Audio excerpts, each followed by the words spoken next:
Marshall Peak, Kabanata 5237. Hindi ito nakikita.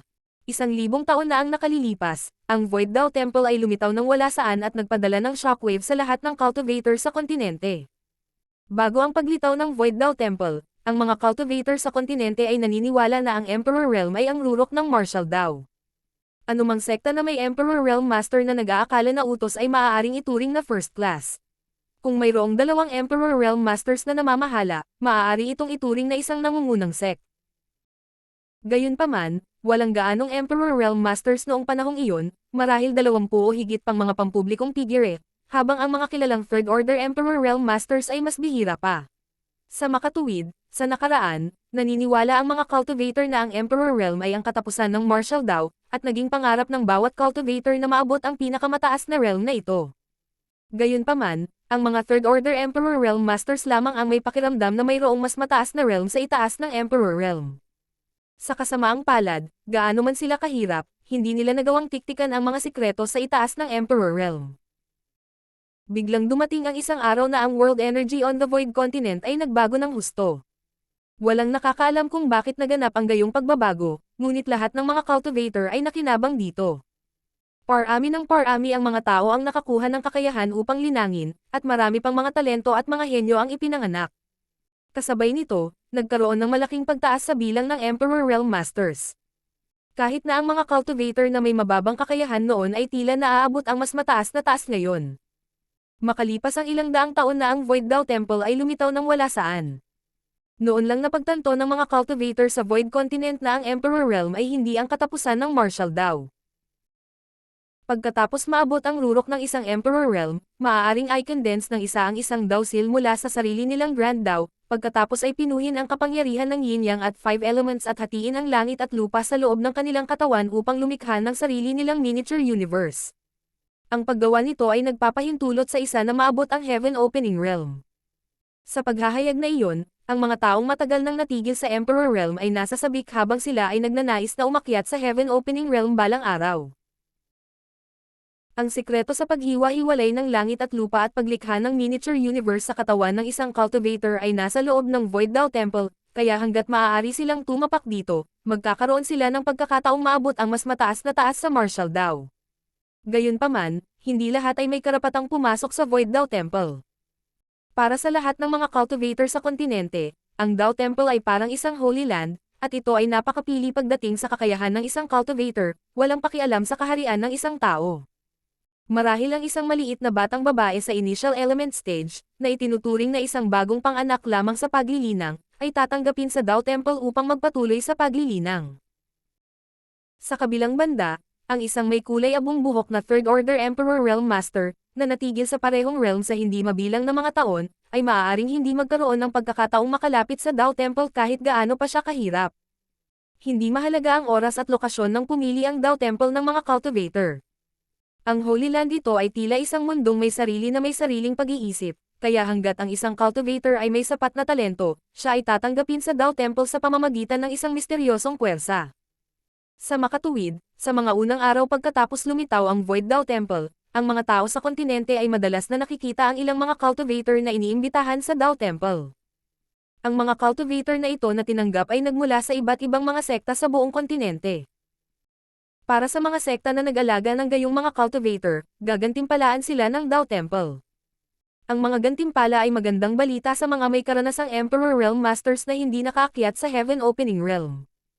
Iyon ay dahil ang mga gantimpala na ibinigay ng Dao Temple ay kasama ang paraan upang paikliin ang isang Dao Seal at pinuhin ang powers ng 7 elements sa kanila. Marami ring karaniwang mapagkukunan ng paglilinang na maaaring magamit ng mga disipulo ng mga sektang iyon. Lumipas ang 1,000 taon, kaya nasanay na ang mga sekta sa kontinente sa pagkakaroon ng Void Dao Temple, at kinilala nila na ito ang pinakamahalagang lugar sa mundo na ito. Layunin ng bawat sekta na alagaan ang isang alagad na may karapatang matanggap sa Dao Temple. Sa makatuwid, ang mga sektang ito ay masigasig pagdating sa pag-recruit ng mga mahuhusay na kabataang disipulo. Kung makakakuha sila ng isang disipulo na may pambihirang kakayahan, iyon ay magiging magandang balita para sa buong sect. Iyon ang dahilan kung bakit nagmamadaling bumalik si Wen Yuan sa kanyang sekta. Sa kabila ng pagiging isang Origin King, hindi niya natukoy kung si Xiao Xiao ay may mahusay na kakayahan o hindi. Sa makatuwid, kinailangan niyang anyayahan ang isang elder na lumapit at tingnan. Kung makakakuha sila ng isang disipulo na tatanggapin ng Dao Temple, ang katayuan ng Watermoon Pavilion sa kontinente ay lubos na tataas. Ang Watermoon Pavilion ay hindi isang pangunahing sect. Ang sect master, na pinakamakapangyarihan sa kanila, ay nasa First Order Emperor Realm lamang, at ang mga elder ay nasa Dao Source Realm lamang. Ang nasabing sekta ay maituturing na natitirang 1,000 taon na ang nakalilipas, ngunit ito ay masyadong karaniwan sa mga araw na ito. 800 taon na ang nakalilipas nang ang huling disipulo mula sa Watermoon Pavilion ay inimbitahan sa Void Dao Temple, at ang napakalaking halaga ng cultivation resources na ibinigay sa kanila bilang reward ay lubhang nakinabang sa mga disipulo ng Watermoon Pavilion. Hindi pa rin nakakalimutan ng mga pinuno ng sekta ang oras na iyon. Sa paglipas ng mga taon, sinisikap nilang kumuha ng mga alagad na may kamangha-manghang kakayahan, ngunit ang kanilang mga pagtatangka hanggang ngayon ay walang saysay. Matapos mawala si Wen Yuan, ang mangangaso na nagngangalang Zhang Zhen ay hindi nang ahas na manatili. Nahihiyang tumakbo siya palayo nang minumura siya ng matipunong babae. Gusto ng asawa ng matipunong babae na ipahiya si Zhang Zhen, kaya pinaputukan niya ng palaso ang huli habang tumatakbo ito palayo. Ang palaso ay dumaan kay Zhang Zhen, na naging dahilan ng kanyang pagsigaw at pagbagsak sa lupa. Pinagtawanan siya ng mga tao sa likod niya. Hanggang sa mga sandaling ito ay nagising ang master na nakahiga sa upuan na may takip na libro sa kanyang mga mata. Nang makita niyang napakaraming tao sa labas ng silid-aralan, naguguluhan niyang tinanong si Xiao Xiao. Anong ginagawa nila dito? Anong nangyari? Isang galit na si Xiao Xiao ang sumimangot sa master. Dapat na matulog ka na lang, master. Napakamot ng ulo ang master habang mukhang naguguluhan. Ang mga cultivator mula sa Watermoon Pavilion ay mabilis, marahil dahil ang pagkuha ng mga disipulo ay isang mahalagang bagay sa kanila. Hindi nagtagal ay bumalik si Wen Yuan sa Watermoon Pavilion at natagpuan ang elder na pinakamalapit sa kanya. Nang malaman ng elder kung ano ang nangyayari, dali-dali siyang pumunta sa nayon. 1 oras lamang ang lumipas mula noong umalis si Wen Yuan sa nayon. Sa makatuwid, nang si Xiao Xiao ay tapos ng mag-almusal at handa ng sundan ang kanyang ama upang manghuli, 2 figure ang bumaba mula sa langit at lumapag sa harap ng kanilang pintuan. Ang isa sa kanila ay si Wen Yuan, at ang isa ay isang magiliw na mukhang may edad na lalaki na ang mukha ay nagliliwanag ng malusog na ningning. Ito ba ang bata? Nakita ng matandang lalaki si Xiao Xiao sa sandaling mapunta siya sa lupa. Tumanggo si Wen Yuan. Oo, siya iyon. Na may kakaibang tingin, sinabi ng elder. Kahit na hindi mo makita ang kanyang kakayahan, kaya maaaring may kakaiba sa babaeng ito. Titingnan ko, sinulyapan ni Wen Yuan ang mangangaso at ang matipunong babae, pagkatapos ay sinabi. Ito ay isang elder mula sa Watermoon Pavilion. Inanyayahan ko siyang lumapit at tingnan ang kakayahan ni Xiao Xiao. Mangyaring makatiyak na hindi siya sasaktan sa anumang paraan. Malumanay na tumanggo ang mangangaso. Maraming salamat sa pagsisikap. Nang makuha ang pahintulot ng mangangaso, sinabi ng elder kay Xiao Xiao. Bata, ipakita mo sa akin ang iyong kamay. Ginawa rin ni Wen Yuan ang parehong bagay sa kanya noon, kaya direktang iniabot ni Xiao Xiao ang kanyang kamay. Inilabas ng matanda ang 2 daliri at dinama ang kanyang palso. Habang sinusuklay niya ang kanyang mga daliri sa kanyang balbas, nakatuon siya sa pagsusuri sa kanya. Ilang sandali pa, iminulat niya ang kanyang mga mata at tumingin kay Xiao Xiao. Bata, handa ka bang sumali sa Watermoon Pavilion? Direktang umiling si Xiao Xiao. Hindi. Nagulat ang matanda. Naisip niya noong una na dahil sinabi niya iyon, maluwag na tatanggapin ng batang babae ang kanyang paanyaya. Pagkatapos ng lahat, karamihan sa mga mortal ay nagnanais na maging mga cultivator. Hindi sumagi sa isip niya na direktang tatanggihan siya ng dalaga. Hindi pa ito nangyari sa kanya noon. Gayunpaman, siya ay isang musmos pa lamang na hindi alam ang mga benepisyo ng pagiging isang cultivator, kaya matapos itong pag-isipan, tinanong niya ito. Bakit ayaw mong sumali sa aming sekta? Lumingon si Xiao Xiao sa mag-asawa. Gusto kong makasama ang aking ama at ina.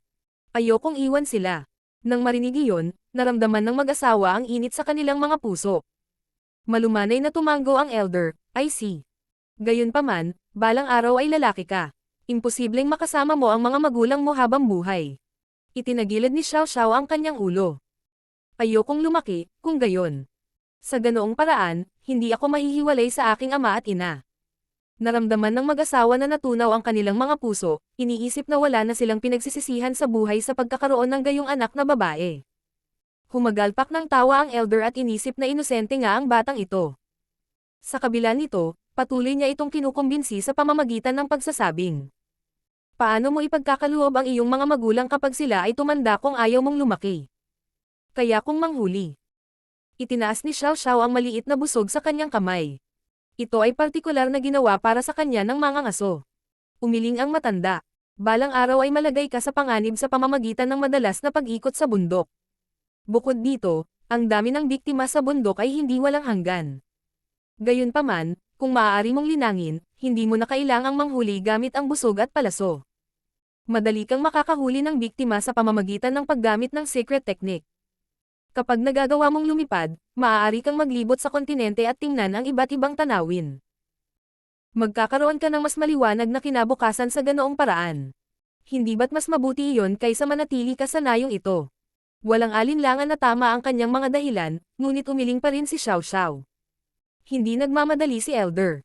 Bagamat kausap niya si Xiao Xiao, alam niyang ang mga magulang nito ang magdedesisyon. Sa kabila ng kawalan ng interes ng batang babae sa paglilinang, maliwanag na natukso ang kanyang mga magulang. Bilang mga magulang, tiyak na gusto nila ang pinakamahusay para sa kinabukasan ng kanilang anak. Ang karapatang maglinang ay ang pinakamagandang regalong maaaring magkaroon ng sino man sa Void Continent. Kaya naman, hindi lang kay Xiao Xiao ang kanyang nangatuwiran kundi pati na rin ang kanyang mga magulang. Naniniwala siya na gagawa ng tamang pagpili ang mag-asawa. Nagpa siya siyang ihinto ang panghihikayat sa kanya at may ipinasa sa kanya. Kunin mo ito. Kapag nagpa siya kang magsimulang magtanim sa isang araw, maaari mo itong sunugin. May darating para sunduin ka. Nang matapos ang kanyang sasabihin, tumalikod siya at umalis. Naikuyom ni Wen Yuan ang kanyang kamao sa mag-asawa, pagkatapos ay umalis kasama ang elder. Pagkaalis ng nayon, nagtanong si Wen Yuan. Elder, ang bata ba ay talagang may kakaibang kakayahan? Umiling ang elder. Nakakahiya mang aminin, pero hindi ko rin siya makita. Nagulat si Wen Yuan. Hindi mo nakikita sa kanyang kakayahan. Pagkatapos, nagtataka siyang nagtanong. Kung ganoon, bakit mo naisip ang kunin siya? Napangiti si elder. Iyan talaga ang dahilan kung bakit kailangan ko siyang i-recruit. Dahil hindi namin makita ito, maaari lamang naming hayaan siyang patunayan ang kanyang halaga. Kung talagang mahusay ang kanyang kakayahan, magkakaroon tayo ng isang likas na alagad. Gayunpaman, kung ang kanyang kakayahan ay kaayla-hilakbot, walang mawawala sa amin maliban sa ilang mga mapagkukunan. Nang marinig ang kanyang dahilan, sumagot si Wen Yuan. Talagang matalino ka, elder. Nasa dilema pa rin siya sa kakayahan ng batang babae, ngunit nakaisip na ng solusyon ang elder. Hindi alintana kung ang batang babae ay may kahangahangang kakayahan o hindi, kailangan lang nilang tanggapin siya sa kanilang sekta. Malalaman nila ang katotohanan sa hinaharap. Hanggat bahagi siya ng Watermoon Pavilion, hindi na mahalaga ang kanyang kakayahan. Matapos mawala ang elder at Wen Yuan, tumingin si Xiao Xiao sa bagay na nasa kamay niya. Ito ay isang incense stick na hindi mukhang espesyal, ngunit ito ay makabuluhang mas maikli kaysa sa karaniwang nakikitang incense stick dahil ito ay kasing haba lamang ng daliri ng isang nasa hustong gulang. Bukod dito, tila nasunog ang kalahati nito. Kalahating na lang ang natitira. Kuripot ang matandang iyon. Paano niya ako mabibigyan ng isang bagay na ginamit ng iba noon? Marshall Peak, Kabanata 5238. Emosyonal na paghihiwalay. Kalaunan ay nagpa siya si Xiao Xiao na sumali sa Watermoon Pavilion. Ayaw niyang makipaghiwalay sa kanyang mga magulang, ngunit nagbago ang isip niya sa pakikipag-usap sa kanyang ama. Nang siya ay naging isang matagumpay na cultivator na malayang lumipad sa kalangitan, hindi lamang niya natatanaw ang lahat ng iba't ibang tanawin ng kontinente, ngunit masisiyahan din siya kahit na ang lahat ng uri ng pambihirang mga delicacy mula sa buong mundo. Ang kanyang ama ay ginalugad ang iba't ibang bahagi ng mundo noong siya ay bata pa, at ang kanyang mga paglalarawan sa pagkain na hindi pa narinig ni Xiao Xiao ay napakatokso sa kanya. Hindi niya napigilan ang masarap na pagkain. Sa makatuwid, nagpa siya siyang maging bahagi ng Watermoon Pavilion sa huli. Ang kanyang pag-iisip ay simple. Kailangan lang niyang linangin sa sekta ng ilang taon at bumalik. Sa panahong iyon, hindi na niya kailangang mawalay muli sa kanyang mga magulang. Higit pa rito, kapag naging matagumpay siyang cultivator, maaari niyang dalhin ang kanyang mga magulang sa iba't ibang lugar at bilhan sila ng masasarap na pagkain. Sa kabila ng pag-aatubili na makipaghiwalay kay Xiao Xiao, itinago ng mag-asawa ang kanilang mga damdamin sa kanilang sarili dahil gusto nila ang pinakamahusay para sa kinabukasan ng kanilang anak. Ang incense stick, na kalahati na lang ang natitira, ay sinindihan, at hindi nagtagal, si Wen Yuan ay sumugod mula sa Watermon Pavilion at binuhat si Xiao Xiao. Habang pinapanood ang maliit na figure, na nanatili sa kanila sa nakalipas na 10 taon, umalis, ang matipunong babae ay tumingkayad at napaiyak. Lumapit ang mga ngaso upang aliwin siya, ngunit ang kanyang mga mata ay namumula rin. Nakatayo sa harap ng paaralan, si Yang Kai ay parang nawalan ng imak habang siya ay tumangala. Kung nais ni Xiao Xiao na linangin, maaari sana siyang turuan niya.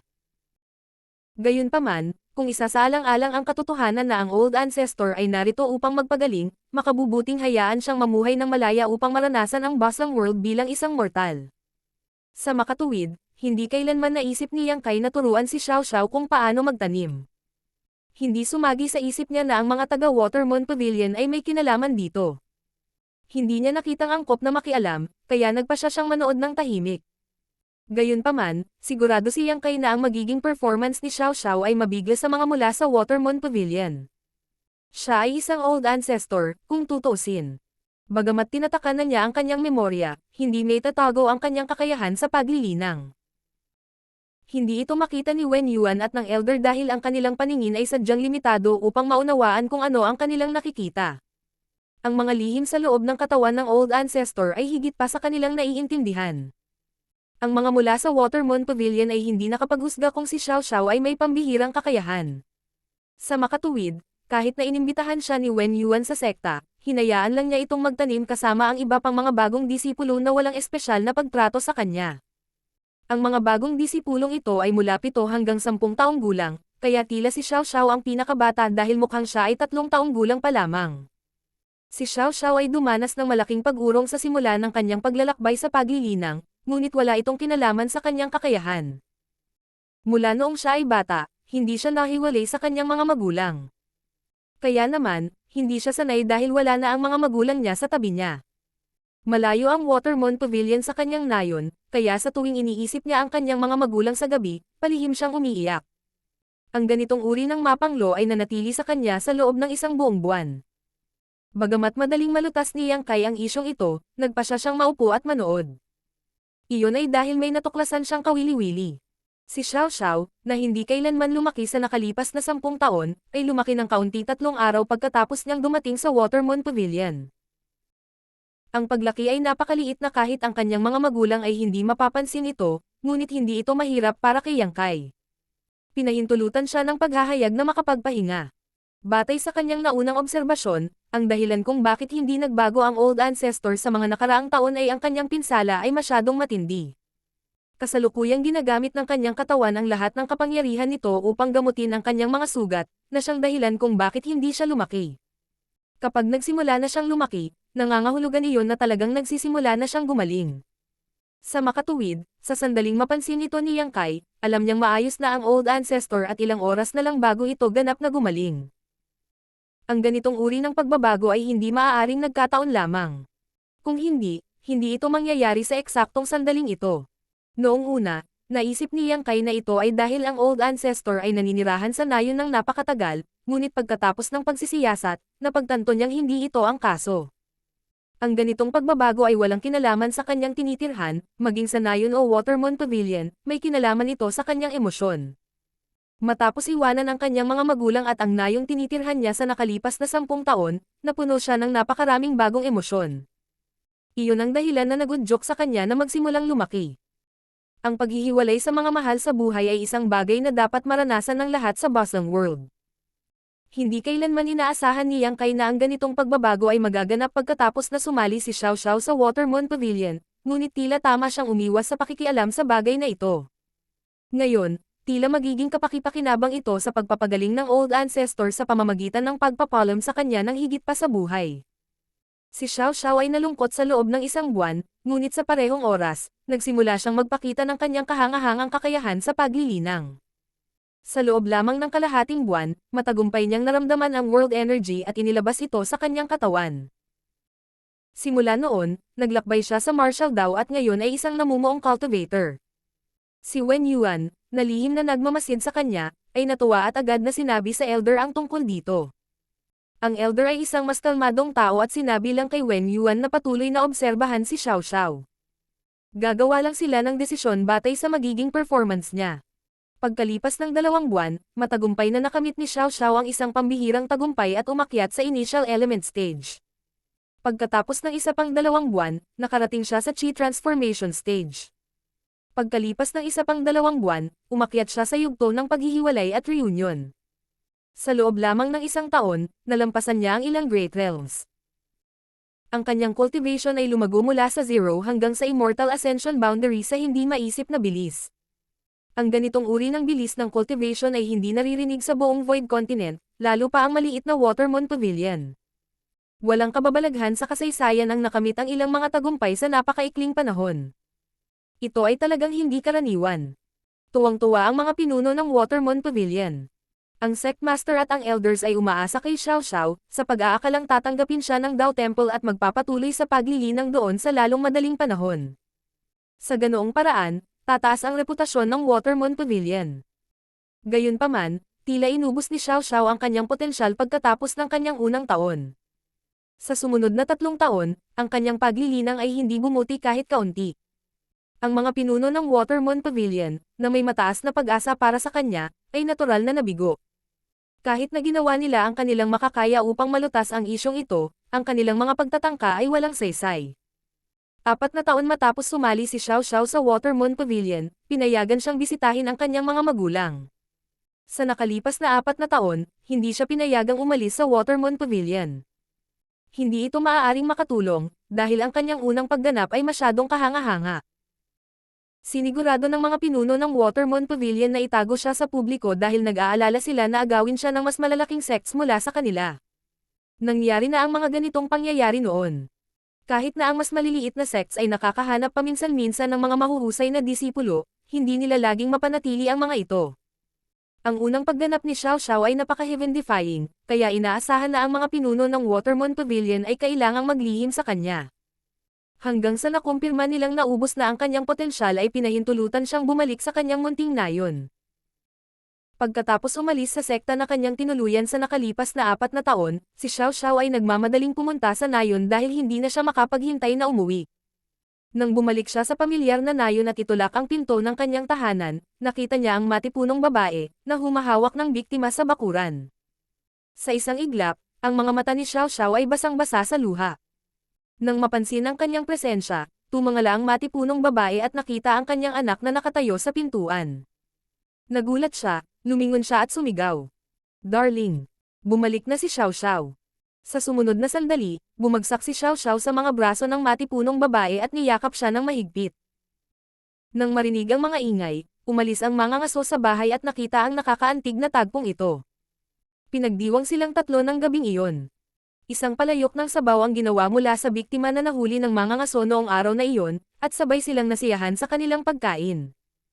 Tinunggan ng mga ngaso ang alak na dinala ni Xiao Xiao mula sa Watermoon Pavilion at hindi nagtagal ay nalasing. Dahil si Xiao Xiao ay disipulo na ngayon ng Watermoon Pavilion, hinding-hindi niya maaalis ang pagkakakilanlang ito. Gayunpaman, hindi na siya pinapahalagahan ng mga pinuno ng sekta. Bukod dito, siya ay kasalukuyang nasa Immortal Ascension boundary, kaya ang mga pinuno ay hindi nag-abala na subukang pigilan siya. Higit pa rito, dahil sa kakaiba ng kanyang hitsura, hindi pa nila siya binigyan ng anumang misyon para sa sekta. Bagamat nagsimula na siyang lumaki mula nang maging bahagi siya ng Watermoon Pavilion, 4 na taon na lang ang lumipas. Sa kasalukuyan, siya ay mukhang 7 o 8 taong gulang lamang. Ito ay hindi tulad ng sila ay maaaring asahan tulad ng isang bata upang isakatuparan ang anumang mahalagang mga gawain. Sa makatuwid, kahit na si Xiao Xiao ay isang disipulo pa rin ng Watermoon Pavilion sa papel, maaari siyang manatili sa nayon na ito hanggat gusto niya, at walang sino man ang pumupuna sa kanya dahil doon. Ito talaga ang gusto niya noon pa man. Ang dahilan kung bakit siya pumayag na sumali sa Watermoon Pavilion noon ay dahil isa siyang anak na anak. Ang talagang hinaanggad niya ay manatili sa tabi ng kanyang mga magulang. Matapos tulungan ang kanyang mga lasing na magulang sa kwarto ng gabing iyon, hindi agad naisipan ni Xiao Xiao na magpahinga. Sa halip, tumungo siya sa bundok at nakarating sa log house kung saan siya sinundo noon ng mga ngaso. Bagaman mahigit 10 taon na ang lumipas, ang log house ay palaging nananatili doon. Maraming mga ngaso ang nagpapahinga rito sa tuwing sila ay manggaso sa bundok. Naglagay si Xiao Xiao ng harang sa paligid ng log house bago niya ito pinasok at nagsimulang magtanim. Siya ay nagtatago ng isang lihim mula sa mga pinuno ng Watermoon Pavilion. Wala talaga siya sa Immortal Ascension Boundary, kundi sa Origin King Realm. Higit pa rito, hindi pa rin naubos ang kanyang potensyal.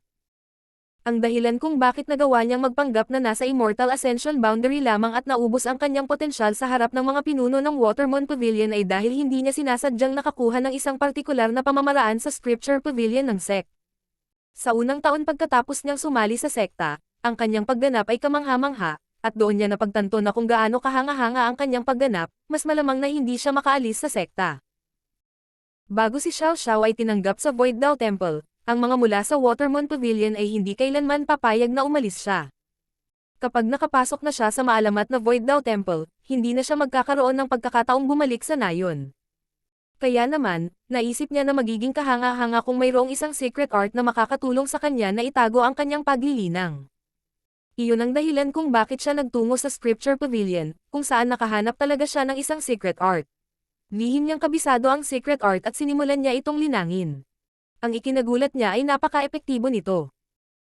Mula nang simulan niyang linangin ang secret art na iyon, maging ang sect master at elders ng Watermoon Pavilion ay hindi nalaman ang katotohanan. Inakala nilang lahat na siya ay nasa Immortal Ascension Boundary pa rin samantalang ang totoo, ang kanyang paglilinang ay hindi tumitigil sa pagunlad. Sa halip, tumaas ito ng malaki araw-araw. Hindi sumagi sa isip ni Xiao Xiao na ang secret art na natuklasan niya ay magiging napakaganda. Muli siyang nagtungo sa Scripture Pavilion para hanapin ito, ngunit hindi na niya mahanap ang secret art. Para bang ang secret art ay lumitaw sa puntong iyon para lang pagbigyan ang kanyang hiling sa kanawala. Matapos itago ang kanyang paglilinang sa loob ng maraming taon, sa wakas ay nakamit niya ang kanyang layunin at bumalik sa nayon. Nagpasya si Xiao Xiao na hindi na niya iiwan ang kanyang mga magulang. Mula nang siya ay bumalik, ang mag-asawa ay hindi kailanman nagtanong sa kanya ng anuman tungkol sa paglilinang. Ang 4 na taong paghihiwalay ay hindi nagparamdam sa kanila na malayo sila sa isa't isa. Sa halip, mas naging matatag ang kanilang pagsasama. Gayunpaman, naramdaman ng mag-asawa na si Xiao Xiao ay iba na sa nakaraan. Ang pinakakapansin-pansing pagbabago ay ang madalas na pagkawala niya sa loob ng 1 o 2 oras, at pagbalik niya, marami siyang masasarap na pagkain. Sa tuwing sila ay nangangaso, palagi niyang nakikita ang biktima bago ang lahat. At kaya, lumipas ang mga araw ng mapayapa. Marshall Peak, Kabanata 5239. Isang pamilyar na eksena. Sa paglipas ng panahon, lumaki si Xiao Xiao bilang isang dalaga, at ang mga gawang bahay na damit na karaniwan niyang nakikitang suot ay hindi kailanman maitago ang kanyang nakamamanghang kagandahan. Ang mga tao mula sa mga kalapit na nayon ay lalapit at magmumungkahi ng kasal sa kanya sa lahat ng oras. Gayunpaman, palagi silang winalisan ni Xiao Xiao palabas ng kanyang bahay.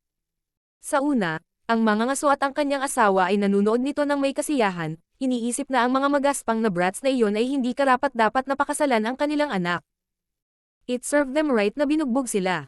Gayunpaman, habang lumalaki si Xiao Xiao, hindi nila maiwasang mag-alala. Nang sunduin nila si Xiao Xiao mula sa log house sa bundok, nasa edad 40 na sila. Sa unang 10 taon, hindi kailanman lumaki si Xiao Xiao.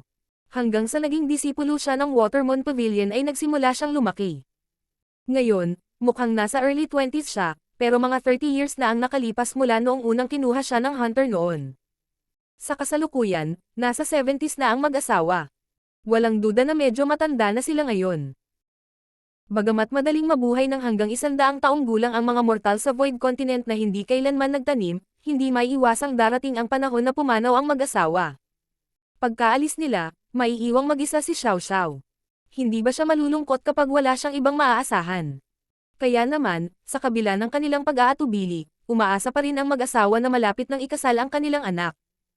Ilang beses na nilang napag-usapan ang tungkol dito, ngunit palagi niya itong tinatalikuran ng may ngiti, na sinasabing wala siyang balak magpakasal.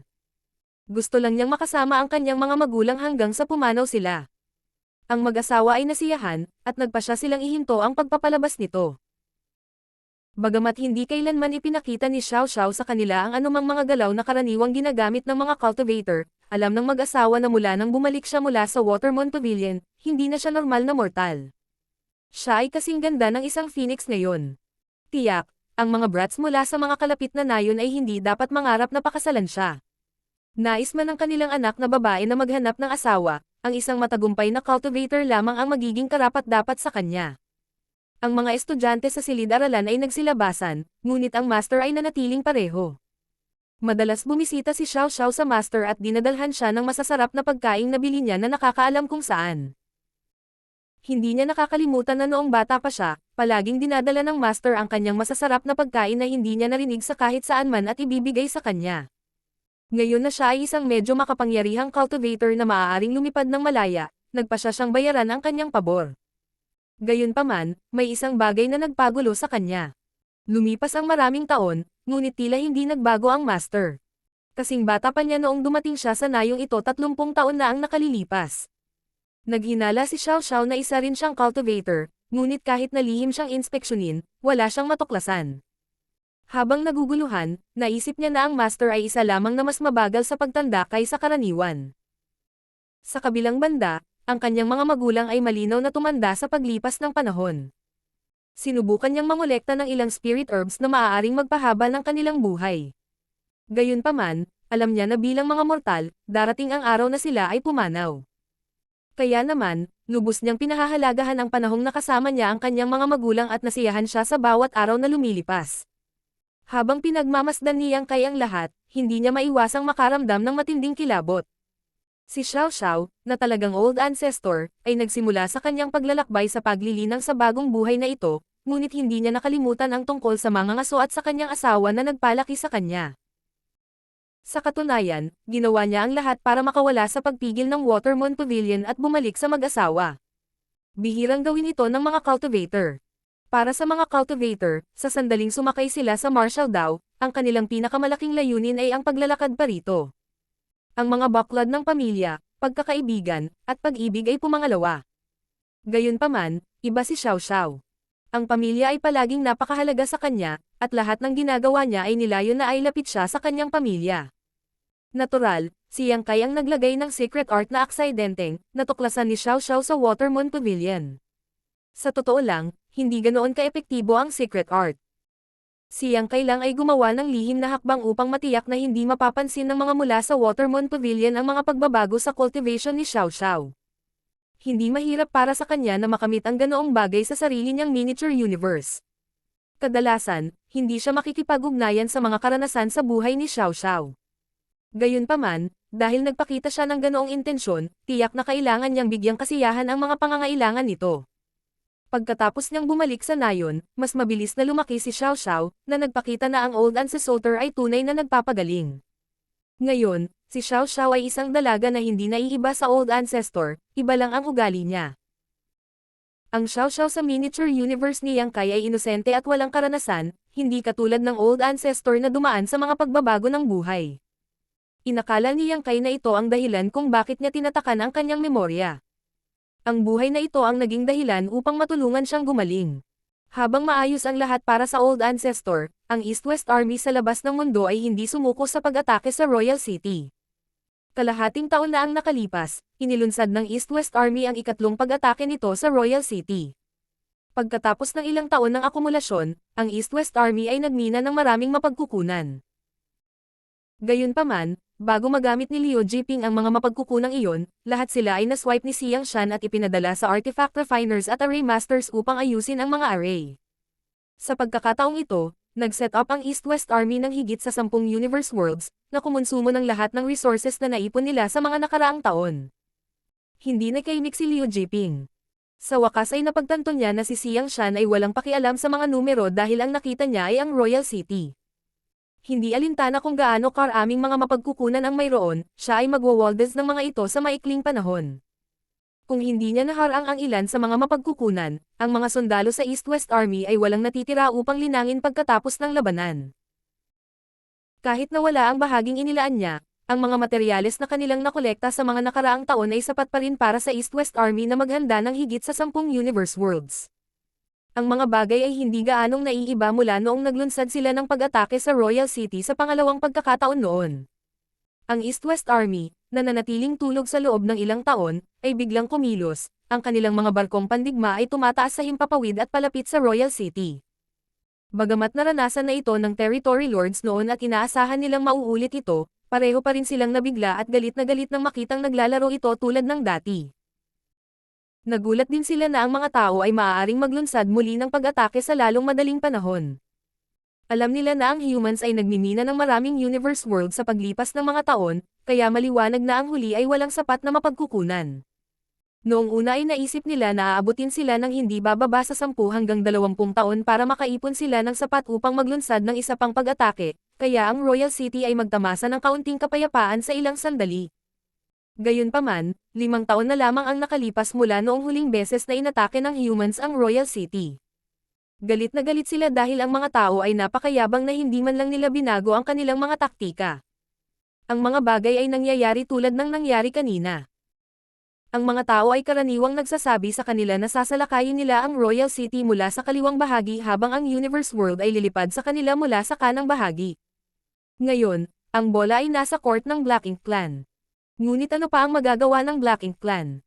Katulad ng nangyari dati, kinailangan nilang hatiin ang kanilang puwersa para ipagtanggol ang magkabilang panig. 30% sa kanila ay bubuo sa kanang bahagi upang itakwil ang mga papasok na universe worlds habang 70% sa kanila ay mananatili sa kaliwa upang pigilan ang mga tao sa pagsalakay sa kanilang lungsod. Walang nagbago. Parang bumalik sila sa nakalipas na 5 taon. Dahil handa silang mabuti, ang mga territory lord sa kanang bahagi ng Royal City ay maaaring makakita ng universe worlds ng mas maaga kaysa sa huling pagkakataon. Samantala, narating ng East-West Army ang isang lugar na 10 milyong kilometro lamang ang layo mula sa Royal City. Ang timing ay tumpak dahil ang humans ay nakatitiyak na ang Black Ink Clan ay maabala. Ang Black Ink Clansmen sa kanang gilid ay nagsimulang magpadala ng mga pag-atake patungo sa universe worlds, na naglakbay ng malayo sa kawalan at darating mismo sa Royal City. Kinulayan ng Black Ink Strength ang Void Dark habang lumalawak ang mga ilaw ng secret techniques na ginawa ng Black Ink Disciples. Ang mga universe world ay kasunod na nabasag, ngunit ang bawat universe world ay puno ng mga array, at ang mga universe fragment ay nakakalat sa paligid habang ang mga array ay na-activate. Sa sandaling iyon, ang walang laman sa kanang bahagi ng Royal City ay napuno ng matingkad na mga kulay, na parang may mga paputok. Sa ilalim ng harapan ng napakagandang view na ito, parami ng parami ang Black Ink Clansmen, na ginawa ang kanilang makakaya upang harangin ang universe worlds, ang nawalan ng buhay. 30% ng Black Ink Clansmen at ang kanilang mga subordinate ay nasa kanang bahagi, kabilang ang higit sa 10 territory lords, 2 beses sa bilang ng 8th grade Black Ink Disciples, at mas maraming feudal lords. Gayunpaman, sa sandaling nakipagsagupaan sila sa universe worlds, hindi nila lubos na nagawang palayasin sila kahit gaano pa sila kahirap. Mas marami pang universe world sa pagkakataong ito kaysa dati, at habang ang kapangyarihan ng mga kakaibang array na iyon ay sumabog, ang Black Ink Clansmen ay nahuli. Ang pinakamakapangyarihang Black Ink Clansmen ay hindi nagawang pigilan ang universe worlds ng mag-isa, kaya maaari lamang nilang utusan ang mas mahihinang Black Ink Clansmen na harangan sila. Noong nakaraan, mayroong isang universe fragment na tumama sa Royal City, na naging sanhi ng pagkagambala sa pagpapagaling ng Royal Lord. Nahaharap sa nag-aapoy na galit ng huli, ang Black Ink Clansmen ay natakot. Wala sa kanila ang handang maranasan muli ang puot ng Royal Lord, kaya mas gugustuhin nilang isakripisyo ang kanilang buhay kaysa mabaigo sa pagkakataong ito. Ang hindi mabilang na Black Ink Clansmen ay sumulong na parang mga gamo-gamo sa isang apoy at kahit papaano ay nagawang harangin ang mga universe fragment. Ang Territory Lords ay umungal habang ang 8th grade Black Ink Disciples ay todo-todo. Kung ikukumpara sa kanilang mga kasama sa kanang bahagi, ang Black Ink Clansmen sa kaliwang bahagi ay medyo ligtas sa sandaling ito. Lahat sila ay nakatitig sa mga tao na papalapit sa Royal City sakay ng kanilang mga warship. Habang nakikinig sila sa kanilang mga angkan na humahagulgol at sumisigaw bago sila mamatay, nakaramdam sila ng tunay na pagkabalisa. Walang alinlangan, si Chekong ang pinakagalit na galit sa kanilang lahat. Siya ay dumanas ng isang kabiguan dati. Noong una, inakala niya na sasamantalahin ng humans ang pagkakataon at maglulunsad ng pag-atake, ngunit ang nakakagulat, ang humans ay naglunsad lamang ng isang barrage mula sa isang ligtas na distansya at pagkatapos ay tumakas. Ang Black Ink Clansmen ay hindi man lang nakagawa ng counterattack. Ito ay walang alinlangan na ang pinaka-nakakainis na sitwasyon sa larangan ng digmaan kapag ang isa ay nataman, ngunit hindi makaganti. Sa makatuwid, nagpasya si Chekong nagagawa sila ng hakbang bago ang mga tao sa pagkakataong ito. Hanggat malapit lang ang human warships, maglulunsad ang Black Ink Clan ng sunod-sunod na pag-atake at babayaran sila ng halaga para sa nangyari dati. Ang magkabilang partido ay wala pang 10 milyong kilometro ang layo, kaya ang Territory Lords at ang 8th Grade Heaven Opening Realm Masters ay nakagalaw na, ngunit hindi iyon sapat. Ang Territory Lords at ang 8th Grade Heaven Opening Realm Masters ay parehong mga haligi ng lakas sa kani-kanilang panig, ngunit bagamat sila ay makapangyarihan, hindi sila marami sa kanila. Sa makatuwid, kinailangan nilang hintayin ang mga tao na makarating sa isang lugar na 5 milyong kilometro lamang ang layo upang ang mga feudal lord ay makakilos din at makaganti sa mga tao. Papalapit na sila. Utos ni Chekong sa dulo ng kanyang dila. Sa sandaling sumulong ang humans para sa 1 pang milyong kilometro, tuturuan niya sila ng leksyon. Gayunpaman, ang human warships ay biglang huminto at nagsimulang umatras. Napakabilis nila kaya napaatras sila ng 1 milyong kilometro sa isang kisap mata, at sa sumunod na sandali, nasa 10 milyong kilometro na sila. Nanlaki ang mga mata ni Chekong sa hindi makapaniwala. Sa sobrang galit niya ay halos lumuwa siya ng dugo, ngunit wala siyang paraan para maibulalas ang kanyang galit. Pakiramdam niya ay naghanda siya sa pamamagitan ng pag-angat ng martilyo, ngunit ang kanyang target ay biglang tumakbo palayo bago niya ito maiduyan pababa. Mga bastos! Papatayin ko kayong lahat! Umalangaw-ngaw ang galit na dagandong ni Chekong sa buong kawalan. Martial Peak, Kabanata 5240. Wala na sila. Tiyak, galit na galit ang Territory Lord sa kasuklam-suklam na galaw ng mga tao. Hindi nila maiwasang magtaka kung nagkamali ba sila ng desisyon sa pamamagitan ng paghukay sa Royal City at pagtatanggol dito sa anumang paraan. Ang Black Ink Clan, na walang magawa kundi ipagtanggol, ay parang mga halimaw na walang pangil dahil hindi sila nagbabanta sa mga tao. Kahit na ang mga tao ay nagtayo ng isang base sa mismong pintuan nila, wala silang nagawa. Kung sila ay makapaglansad ng isang pag-atake, hindi nila papayagan ang mga mapagmataas na tao na dumating at umalis ayon sa gusto nila. Gayunpaman, ang ganoong ideya ay nanatili lamang sa ilang mga ulo ng Territory Lords dahil hindi sila maglakas loob na sabihin ito ng malakas.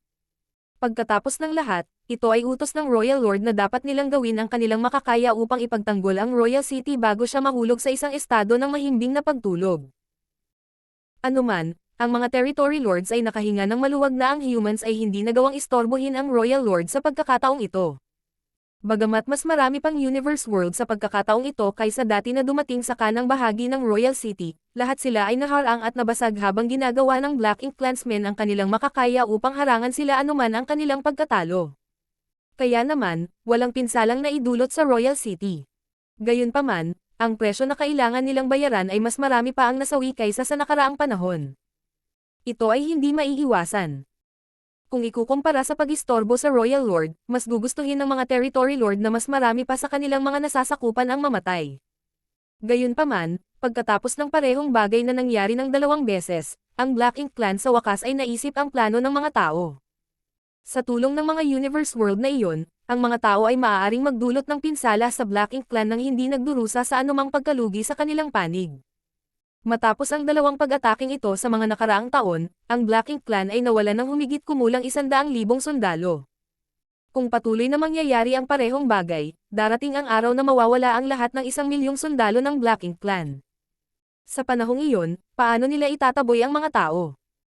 Magagawa ba ng mga Territory Lords at 8th Grade Black Ink Disciples ang lahat ng ito sa kanilang sarili? Bagamat sila ay makapangyarihan, ang humans ay may 8th Grade Heaven Opening Realm Masters na halos pareho ang bilang.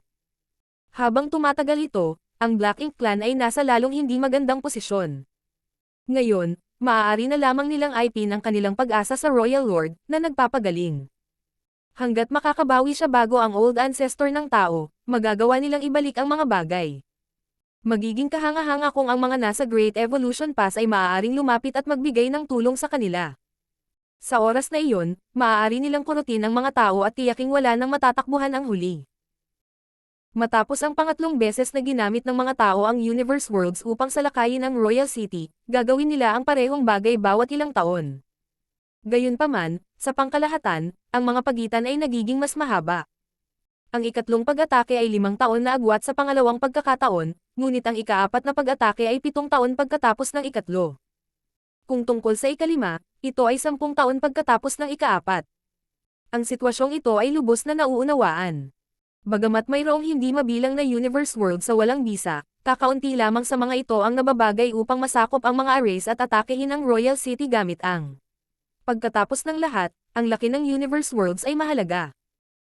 Kung masyadong malaki ang mga ito, mangangailangan ito ng masyadong maraming mapagkukunan upang ayusin ang mga array, ngunit kung masyadong maliit ang mga ito, hindi ito magiging banta sa Black Ink Clan.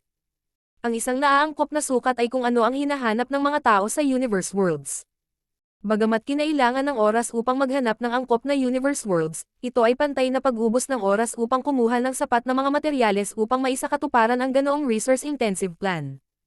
Dahil ang lahat ng kalapit na Universe World ay ganap na na-mine out, ang humans ay kailangang makipagsapalaran pa sa malayo.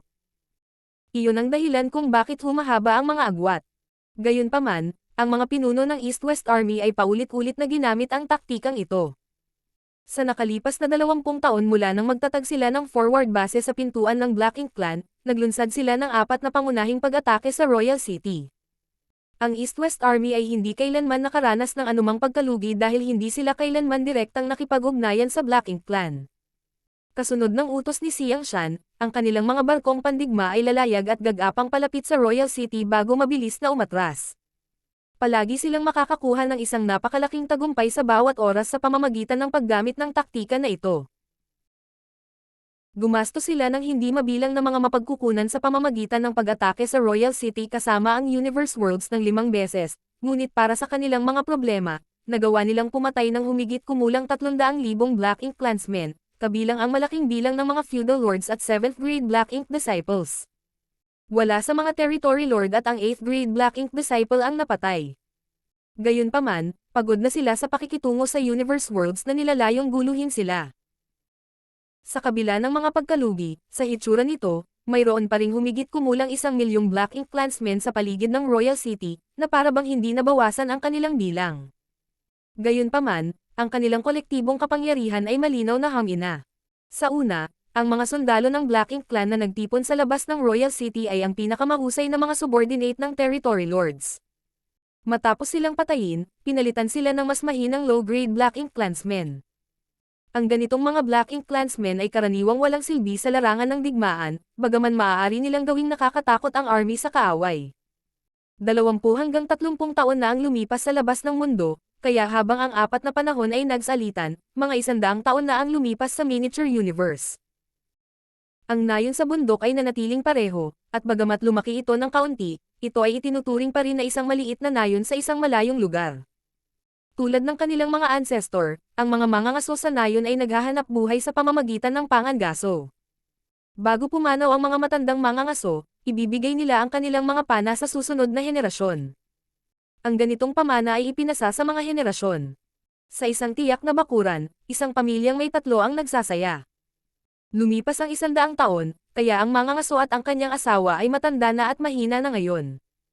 Pareho silang mga 150 taong gulang. Nasiyahan sila sa isang medyo mahabang buhay kung isasaalang-alang ang katotohanan na sila ay mga ordinaryong mortal na hindi panili ng bago. Kung ikukumpara sa kanyang kabataan, ang matipunong babae ay nanghina. Marahil ay masyado na siyang nag-aalala tungkol sa maraming bagay noong bata pa siya, kaya hindi na siya masyadong payat gaya ng dati. Kahit matangkad pa siya, sobrang payat niya. Ang kanyang balat ay mapurol, at ang kanyang mga mata ay malabo. Sa kabilang banda, ang mangangaso ay bahagyang mas masigla, ngunit ang kanyang buhok ay kulay abo. Magkasama silang nakaupo sa isang upuan habang nakababad sa sikat ng araw sa hapon, ang mainit nitong liwanag na nagbibigay daan sa kanila upang maging komportable. Nakasquat si Xiao Xiao sa harap nila habang hawak niya ang kanilang mga kamay at nakikinig sa hunter na nagsasalita tungkol sa mga walang kabuluhang bagay, na may ngiti sa kanyang mukha. Ang mangangaso ay nagsalita tungkol sa maraming bagay, kabilang ang kanyang mga karanasan sa paligid ng kontinente noong siya ay bata pa at ang mga panganib na kanyang kinaharap sa bundok mula nang siya ay bumalik sa nayon. Gayunpaman, kadalasan, naaalala niya ang nangyari pagkatapos niyang kunin si Xiao Xiao. Naalala niya ang oras na sa wakas ay nagkamalay si Xiao Xiao at sa unang pagkakataon na tinawag niya itong ama. Naalala rin niya ang unang pagkakataon na kasama niya itong manghuli sa bundok. Para bang sinusubukan niyang ikwento ang lahat ng mga naranasan niya sa kanyang buhay. Habang ginagawa niya iyon, napuno siya ng pakiramdam ng katuparan. Tahimik lang siyang nakinig sa kanya ni Xiao Xiao, hindi nawawala ang ngiti sa kanyang mukha. Ang matipunong babae sa una ay natulala, ngunit bigla itong umiling at nataman ang hita ng mangangaso at sumigaw. Gabi na, sabihin kay Xiao Xiao na bumalik at maghapunan ngayon. Sa pagtama, napangiti ang mangangaso sa sakit. Bagamat hindi na kasing lakas ng kanyang misis noong bata pa ito, malakas pa rin ang sampal nito.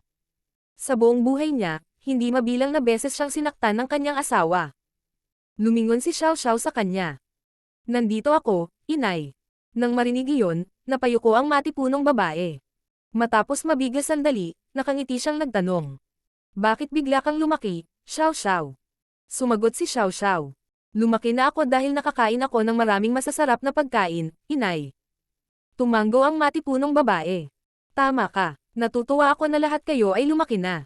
Hindi tulad ng hindi ka tatanda habang buhay. Natutuwa talaga ako. 10 taon na ang nakakaraan, ang matipunong babae ay nagsimulang mataranta. Marahil ito ay isang karaniwang sakit na dinaranas ng karamihan sa mga matatanda. Sa kabila noon, nag-aalala pa rin siya na si Xiao Xiao ay hindi lalago, kahit na ito ay isang bagay na nangyari mahigit 100 taon na ang nakakaraan. Marahil ito ang pinaka-inaalala at kinatatakutan niya, kaya hindi niya ito nakalimutan. Matapos magungol saglit ng matipunong babae, biglang nagningning ang mapupungay niyang mga mata. Nang lumilinaw ang kanyang isip, tumingin siya sa babaeng nasa harapan niya at malumanay na tumawag. Xiao Xiao. Palagi niyang tinatawag siyang Xiao Xiao noong bata pa ang huli. Ina. Inilapit ni Xiao Xiao ang kanyang mukha sa kamay ng matipunong babae. Habang inihagod niya ang kanyang maselang mukha sa magaspang na kamay ng kanyang ina, nakaramdam siya ng pagkadurog ng puso. Malaki ka ng babae ngayon, Xiao Xiao. Malumanay na sabi ng matapang na babae. Tumango si Xiao Xiao bilang tugon. Kailangan mong alagaan ang iyong sarili. Payo ng matapang na babae. Huwag kang mag-alala, inay. Aalagaan kong mabuti ang sarili ko. Paulit-ulit na tumango si Xiao Xiao. Kung nakahanap ka ng mahal mo, huwag kang mag-atubiling pakasalan siya. Hindi magiging kumpleto ang isang babae kung walang sariling pamilya. Tatandaan ko, alam kong masunurin kang bata. Mukhang nasiyahan ang matipunong babae. Medyo pagod na ako, kaya magpapahinga muna ako. Inangat ni Xiao Xiao ang kanyang ulo. Kakantahan kita ng isang kanta. Sige. Yumuko ang matapang na babae ng may ngiti. Noon nagsimulang maghum si Xiao Xiao ng isang kanta. Ito ay isang oyayi na lagi siyang kinakantahan ng kanyang ina sa gabi noong siya ay bata pa.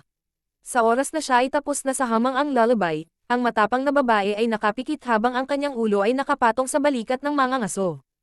Bagamat mahimbing ang tulog niya, nanatili pa rin ang ngiti sa labi niya. Nagpakawala ng hininga ang mga ngaso at sinabi sa mahinang boses.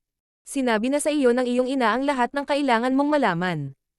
Malaki ka ng babae ngayon, kaya wala na akong maibibigay na payo sa iyo. Gayunpaman, may isang bagay na gusto kong gawin mo.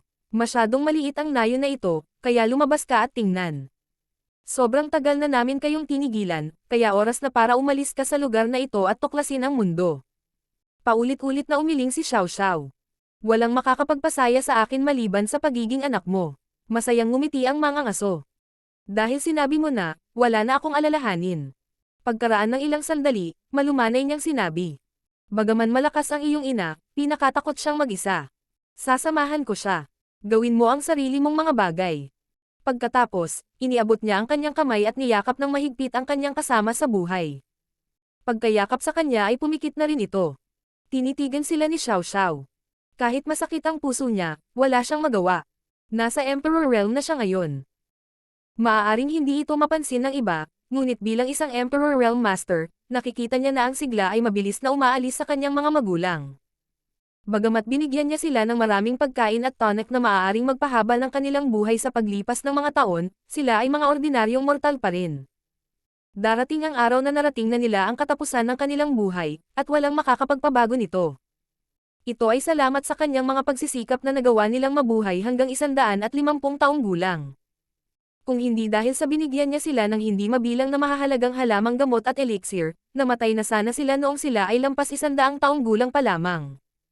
Ilang sandali pa, narinig ni Xiao Xiao ang mga yabag na papalapit sa kanya mula sa likuran. Lumingon siya habang tumutulo ang mga luha niya. Habang umiiyak, sinabi niya sa tao. Master, wala na ang mga magulang ko. Tumango si Yang Kai at lumapit sa kanya. Namatay sila ng mapayapa. Wala na silang alalahanin sa buhay. Sa sumunod na sandali, bumagsak si Xiao Xiao sa kanyang mga braso at nagsimulang humagulgol sa kanyang mga mata. Wala na akong mga magulang. Tinatapik ang kanyang likod, pinatahimik siya ni Yang Kai sa pagsasabing. May mga magulang ka na, at sapat na iyon.